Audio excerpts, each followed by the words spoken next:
it's a sin, and it's a minor sin because it's prohibited because of what it has. If you're going to kiss a woman or a woman's going to kiss a man, it's very, very, very easy to fall into something that is really serious, i.e. fornication. All right. It is the same with pornography, right? Pornography actually has many detrimental effects, right? It has many detrimental effects, creating false desires, generating, a negative, perception of women, okay? Another dangerous thing about it is it's highly addictive. It's more addictive than heroin. Pornography is more addictive than heroin, all right? Because what it does is present to you an almost endless stream of, maybe not necessarily beautiful, but an endless stream of variable women, at least from the men's perspective, right?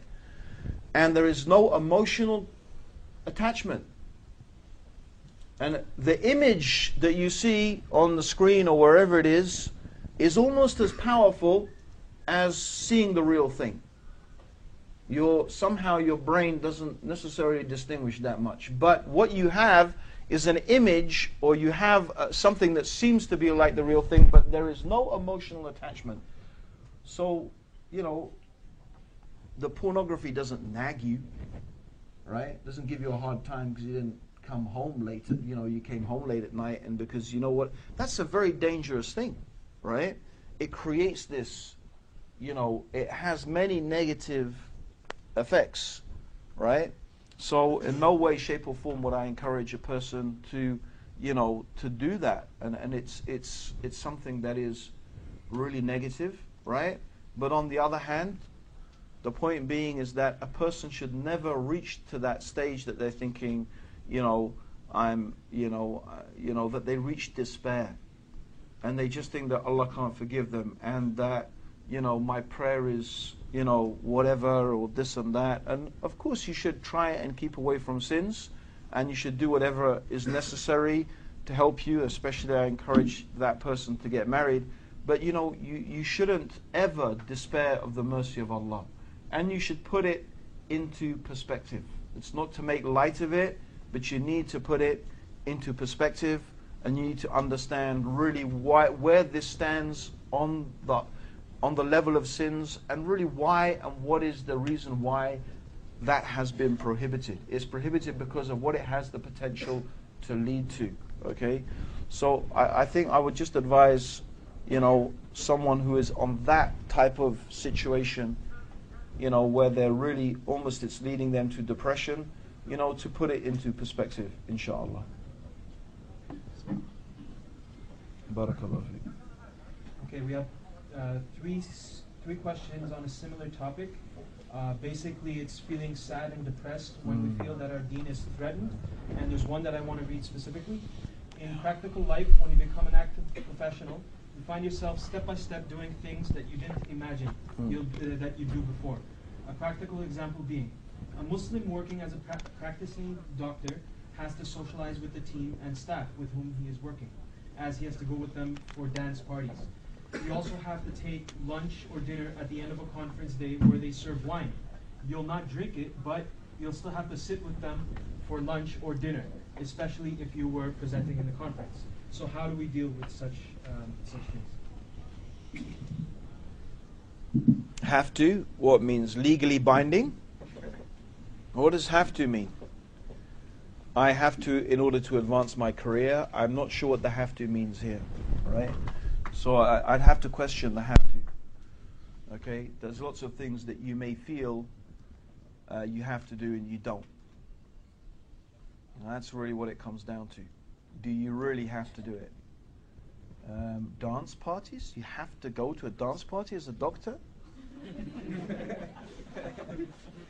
I don't know what, to learn calisthenics or something, or aerobics. Or, that's a new one to me. All right. I know in the UK that if you want to specialize, in a field, it is really problematic, because you can only specialize in a field if you, in a sense, get adopted by a specialist, right? So if you want to become a brain surgeon, you need to become almost an understudy of a brain surgeon, right? And often that means doing whatever it takes in order to get that guy to agree to accept you, right? And so often, those people are going to be the people who turn up to the parties and turn up to the things, and they, do whatever, right? But the issue here is, what sort of compromises can you really make as a Muslim, right? So I think what's important, brothers and sisters, is you need to draw very clear lines for yourself. You have to draw very clear lines for yourself, and you shouldn't step beyond those lines. That's what it comes down to. And you don't make up those lines. Those lines come from the Sharia, right? You are in the Sharia allowed to make certain compromises in certain situations, but my brothers and sisters, I would not leave this up to your own personal decision. That is why it is very important, okay, to study, for example, maqasid of Sharia, right? Because it will teach you the principles through which and by which you can make such decisions. But even more importantly, brothers and sisters, it's good to have a relationship with a scholar, right? Who can advise you and give you guidance as to, what sort of compromises you can and can't make. Yeah? So I don't think that you see, again, what you're falling into is this feeling of loss of control, that you're slipping away, that you're compromising more and more. But again, you have to draw lines or have lines drawn for you, and you have to stick with it. And you have to say, well, this is something I cannot do and I will not do. Okay? And I think, dance parties, come on. You go to a conference, you give your speech, do you really have to sit down with the people? I mean, the sitting down with people when they're drinking alcohol is, it's an issue. You shouldn't do it. That is true. But there are some circumstances where, from what I have talked to some scholars about, or a scholar at least, but I don't know if that's one of those circumstances. Business is not one where you can make a compromise like that. But do you have to sit at the table? Do you have to sit there when they're drinking alcohol? You don't. You've given your presentation, right? What if you had a migraine?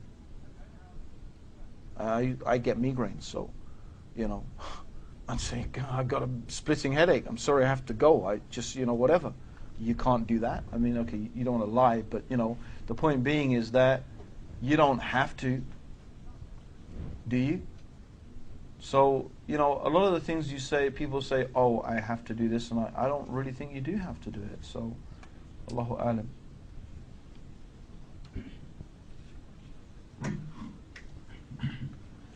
How do you help someone in depression? What would be the best approach in order to help them?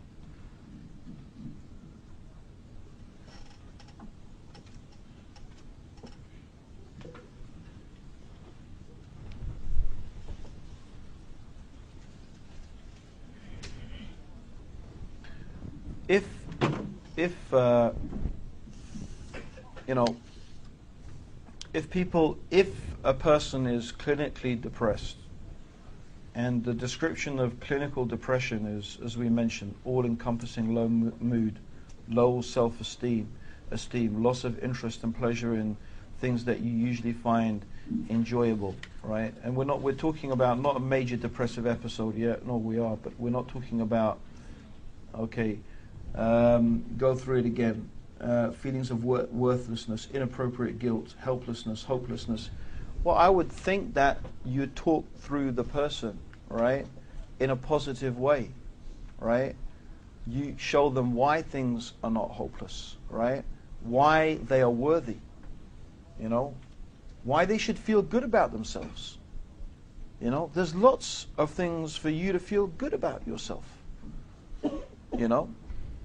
And so what I would try and do, I don't, depression is not something that you can just, click your fingers and snap out of it. That's not true. And you shouldn't think that about a person. Oh, just snap out of it. A person didn't snap into it, so it's very hard for them to snap out of it. Depression is accumulation, right, of lots of circumstances, right?